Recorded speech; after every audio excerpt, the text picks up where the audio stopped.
अस्सलामुअलैकुम। क्या आप जानते हैं कि दुनिया में एक ऐसा शहर भी है जहां हर रोज जलजला आता है? या फिर क्या आप एक ऐसे इलाके के बारे में जानते हैं जहां कब्र से खवातीन की लाशें निकालकर उनकी शादी करने की खौफनाक रस्म की जाती है? या फिर क्या आप फूल और सब्जियां उगाने वाली हैरत अंगेज पेंसिल के बारे में जानते हैं? आज के वीडियो में आप ऐसे ही इंटरेस्टिंग फैक्ट्स के बारे में जानेंगे। मैं हूँ हम्माद सादिक और आप देख रहे हैं रियलिटी फैक्ट्स। वीडियो शुरू करने से पहले नए आने वाले दोस्तों से गुजारिश है वो हमारे चैनल को सब्सक्राइब कर लें और बेल आइकॉन से नोटिफिकेशन फॉर ऑल पर क्लिक कर लें ताकि हमारी नई आने वाली हर वीडियो आपको फौरन मिल जाए। तो चलते हैं आज के दिलचस्प सफर की तरफ।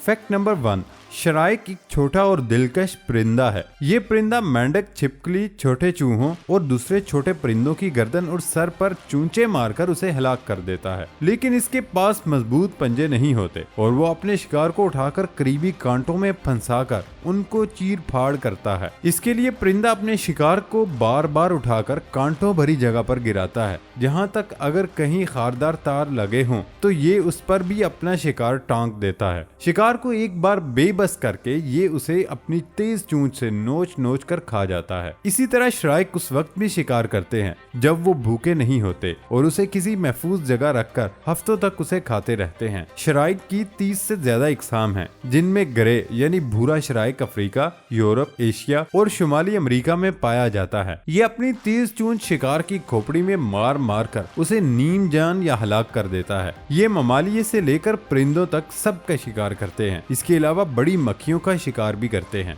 फैक्ट नंबर 2, दोस्तों क्या आप सोच सकते हैं कि टमाटरों से भी बिजली तैयार की जा सकती है ना हैरान कर देने वाली बात। माहिरीन के मुताबिक अब गले सड़े टमाटरों से माहौल दोस्त बिजली बनाकर उसे इस्तेमाल में लाया जा सकता है। अमरीकी माहिरीन के मुताबिक टमाटर खेतों से लेकर ट्रांसपोर्टेशन तक के अमल में जाया होते रहते हैं और उनसे हयाती इलेक्ट्रोकेमिकल सेल बनाकर माहौल दोस्त बिजली बनाई जा सकती है। इस पर काम करने वाले एक माहिर का कहना है कि सिर्फ फ्लोरिडा में ही हर साल 3,96,000 टन टमाटर जाया होता है और उससे अगर बिजली बनाई जाए तो पूरे डिज्नीलैंड को 3 माह तक लगातार बिजली फराहम की जा सकती है। गले सड़े टमाटरों को जमीन में दबाया जाए तो ये मीथेन गैस खारिज करते हैं। माहिरीन की टीम ने जेल वाली ऐसी बैटरी तैयार की जिनमें माइक्रोबस इस्तेमाल किए गए जो बिजली तैयार करते हैं। कुदरती तौर पर टमाटरों में पाया जाने वाला एक रंग लाइसोपेन बिजली की तैयारी में मदद फराहम करता है। माहिरीन ने तजर्बाती तौर पर एक सेल बनाया जिसमें 10 मिलीग्राम टमाटर से 0.3 वाट बिजली तैयार की जा सकती है। अगर ऐसे 200 सेल हों तो 60 वाट का बल्ब रोशन किया जा सकता है।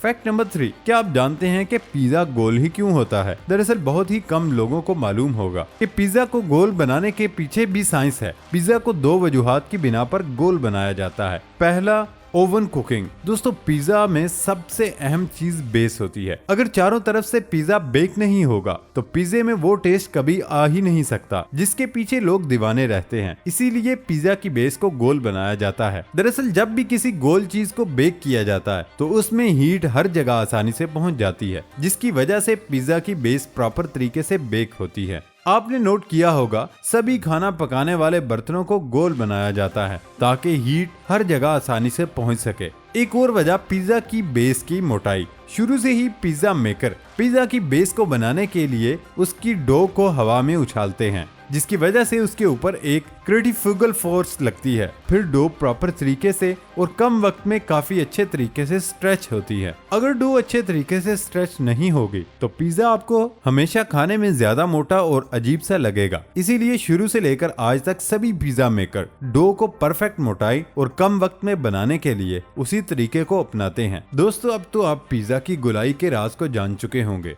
फैक्ट नंबर 4, स्वीडन की एक कंपनी ने ऐलान किया कि 2020 तक वो एक ऐसी कार मार्केट में मुतारिफ कराएंगे जो इंसान को किसी भी हादसे से बचा लेगी। पिछले 4 सालों से कंपनी इस कार पर काम कर रही है जिनमें ऐसे फीचर भी होंगे जो अब तक किसी भी कार का हिस्सा नहीं बन सके। ये कंपनी स्वीडन की है लेकिन अब उसे चीन के एक मालियाती इदारे ने खरीद लिया और वही हादसात से पाक कार बनाने में दिलचस्पी रखता है। कार के नए मॉडल में हादसात से बचाने वाली तमाम टेक्नोलॉजीज को मजीद बेहतर बनाकर शामिल किया जाएगा। इस कार में एक फीचर अज खुद ड्राइविंग भी होगा और गाड़ी का निजाम अज खुद फैसला करेगा। एक रडार और सेंसर नस्ब होगा जो कार को सामने की गाड़ियों से अज खुद मुनासिब और महफूज फासले पर रखेगा। इस पर आप कार की ज्यादा से ज्यादा रफ्तार खुद भी सेट कर सकते हैं क्योंकि कार की रफ्तार सड़क पर कुछ और शहर में मुख्तलिफ होती है। इसके अलावा कार पर नस्ब कैमरे सड़क के अतराफ और किनारों को नोट करेगा और कार को खुद पार्क कर देगा। इसमें नस्ब रडार,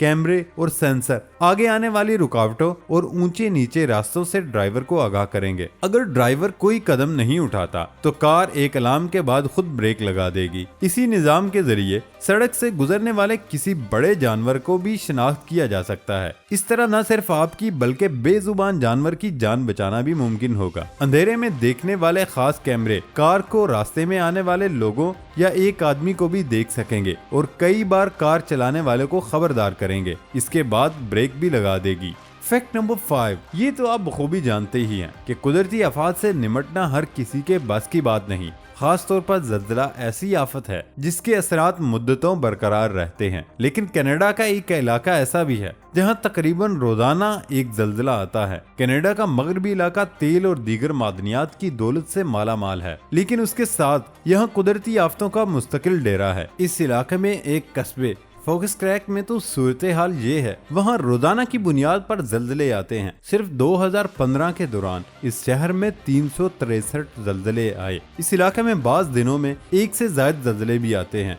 जैसे 11 सितंबर 2015 को यहाँ 18 ज़ल्ज़ले आए थे। इन ज़ल्ज़लों की वजह यह है कि यहाँ से तेल निकालने वाली कंपनियां खुदाई के दौरान पत्थर की तहें तोड़ने के लिए पानी के प्रेशर का इस्तेमाल करती हैं, जिससे जमीन लर्ज उठती है। तेल निकालने के लिए कनाडा और अमेरिका में इस टेक्नोलॉजी का इस्तेमाल किया जाता है ताकि ज्यादा तेल निकालकर वो अपने ममालिक में तेल की कीमतें मुस्तहकम रख सकें। कई यूरोपीय ममालिक में तेल निकालने के इस तरीके पर पाबंदी आयद की जा चुकी है। मुकामी म्यूनिसिपल इंतजामिया ने वार्निंग दी कि इस तरीके से तेल निकालने से हमें मौसमियाती तब्दीली की सूरत में भारी कीमत अदा करनी पड़ेगी। इलाके में पहले ही पानी की शदीद किल्लत पैदा हो चुकी है और अगर तेल की पैदावार कम न की गई तो खित्ते में पानी का बहरान बदतरीन हो जाएगा। अब भी हम दरियाओं और नदी नालों से पानी लेकर साफ करके शहरी जरूरत पूरी कर रहे हैं। फैक्ट नंबर 6, क्या आप जानते हैं कि गुब्बारे के ऊपर अगर लीमू को निचोड़ा जाए तो क्या होगा? अगर नहीं जानते तो चलिए आज ये भी जान लेते हैं। दरअसल जब भी किसी गुब्बारे के ऊपर लीमू को निचोड़ा जाता है